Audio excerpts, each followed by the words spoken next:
like to welcome you to tonight's presentation of Migrations, a celebration of diversity through music. I'd like to tell you how this project all came about.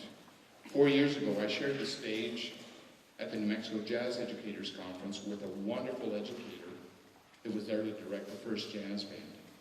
He was not only a first-class mentor and teacher, but a great composer as well.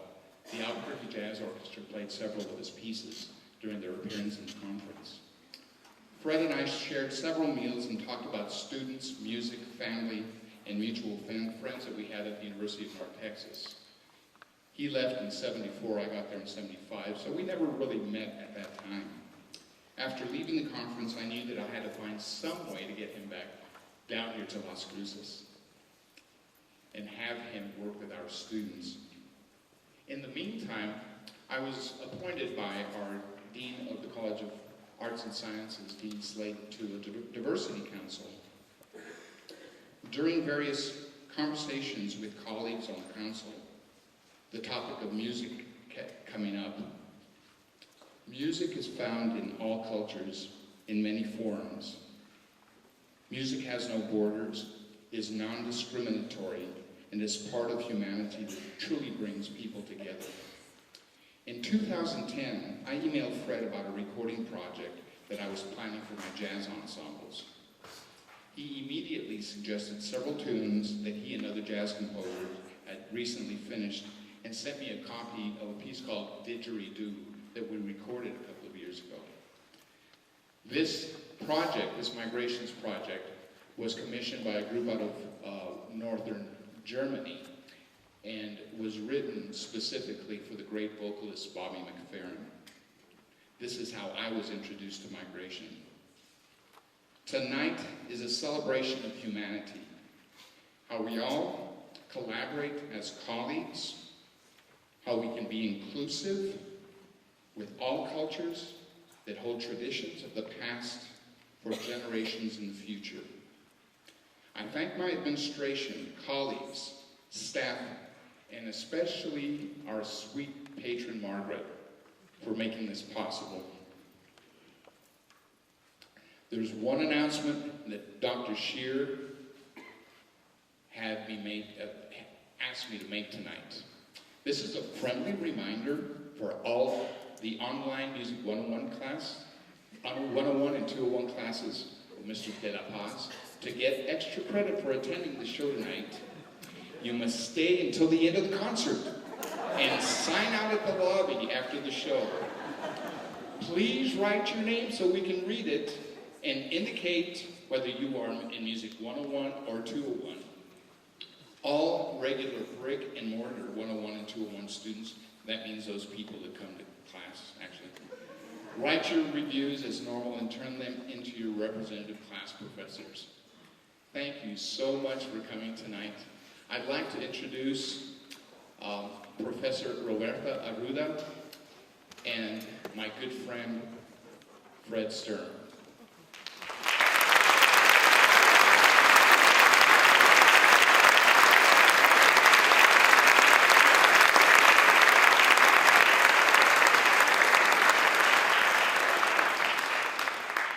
Pancho put together some wonderful notes for me to read in the event I get into any trouble with my memory. So I'm looking down here and I see Dr. Pancho Romero is one of the most spectacularly handsome men in the history of the world.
thanks to all of you for that.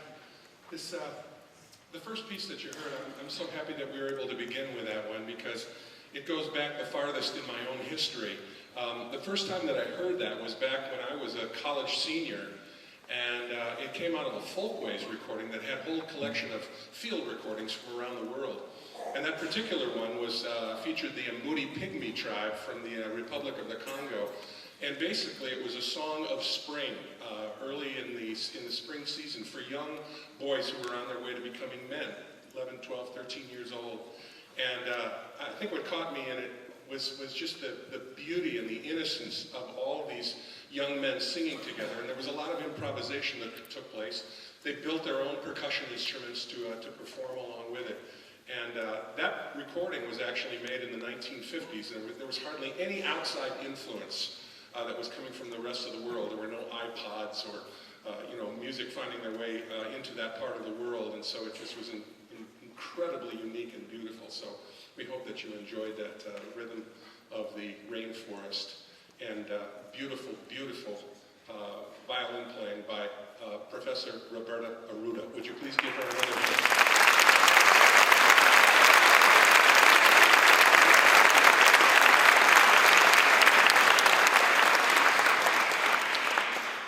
The next piece has to feature a fiddle, and this is called Highlands, and it actually, in its original form, we think it probably came from the early 1800s, and it comes out of a tradition of bagpipe music, Highlands bagpipe music, and a lot of fiddling music that came out of Ireland and Scotland, and I think you'll really enjoy this one. We tried to get it to sound like bagpipes in the way that we scored it, and it's perfect to have violin up over the top of this. When we did the original version, we had a singer, a pretty good singer named Bobby McFerrin, but it's wonderful to have a violinist playing this piece, so we hope you'll enjoy Highlands.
This next piece is probably 4 centuries old, and I had the opportunity to hear a version of it that was recorded by the ancestors of the Seneca people in western New York. My wife and I had the privilege of living out there with our children in a region called the Finger Lakes region.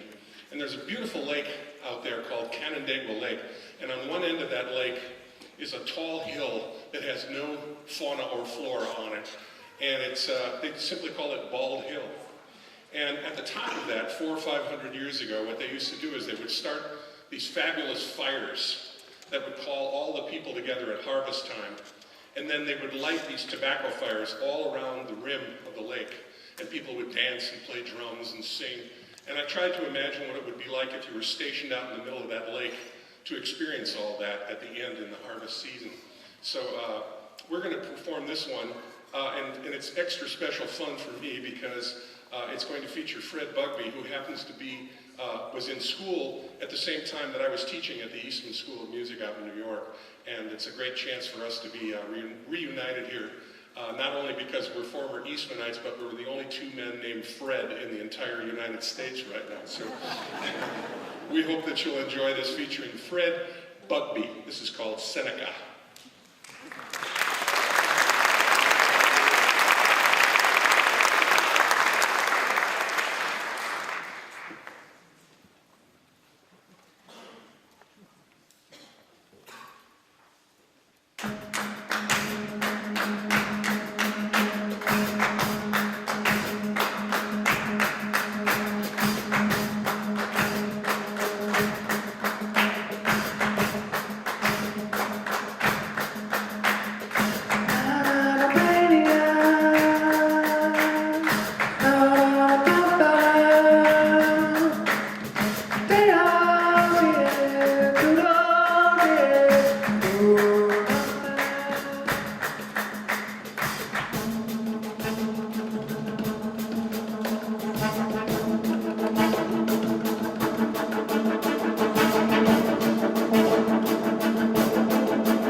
Fred Bugbee and Chris Perkins.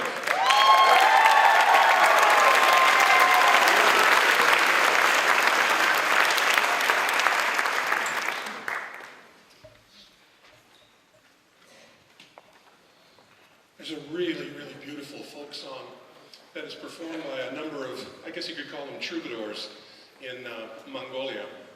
And they play this particular folk song in many, many different versions, and they improvise upon it and whatever. And after I had heard one amazing version of it, I decided I wanted to kind of take it and reconstruct it and turn it into something of my own, using all those initial influences. It's such a beautiful, pure melody, and I really hope that you'll enjoy our rendition. The gentleman that's about to solo on this plays this instrument in such an incredibly unique way. I tried to imagine what kind of an instrument could play the part that Bobby McFerrin had sung, and wait till you hear this. I mean, it's just so absolutely perfect. Wonderful musician and a great guy who I've really enjoyed meeting this week. Please say hello to Professor Alan Kaplan.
One of the highlights of this experience for me, and I don't know how anything could be greater than the 3 or 4 days that I've had here in Las Cruces, was the opportunity to be commissioned to create something new for this occasion. And Pancho had the wonderful idea of creating another piece that would feel like it would fit into the body of all these works from Migrations, of which there are previously 22 or 23.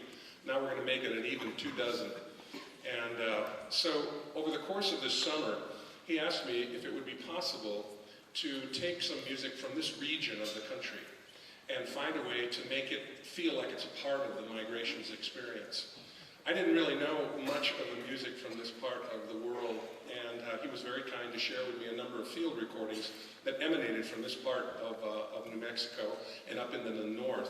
And there was one in particular, there was one field recording that I thought was so incredibly beautiful. It had been recorded by a gentleman named Robert Rainier on a pine flute. He was a Native American playing on a pine flute. And it's just a solo flute through the entire performance, and it is so touching and powerful and passionate that I felt like it was something that I'd really like to work with. So in its original form, just a melody, and what we've added is harmonies and rhythms and all kinds of other things. And this is a terrific opportunity to feature another member of the faculty. This is Professor Lisa Van Winkle. Would you please say hello to her?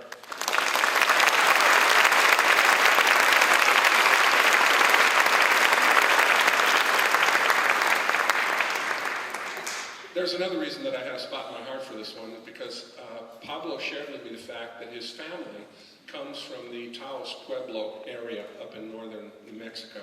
And I thought it would be a really terrific way to tie all of these things together, and for me to be able to dedicate it to this great new friend that I've made and an associate and colleague that I admire so much. So I hope you'll enjoy the premiere performance. This is the very first one of Pueblo de Taos.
Bill Thompson on piano.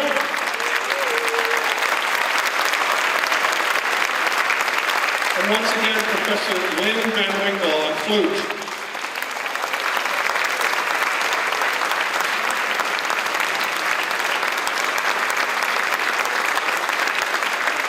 And the New Mexico State University Jazz Ensemble.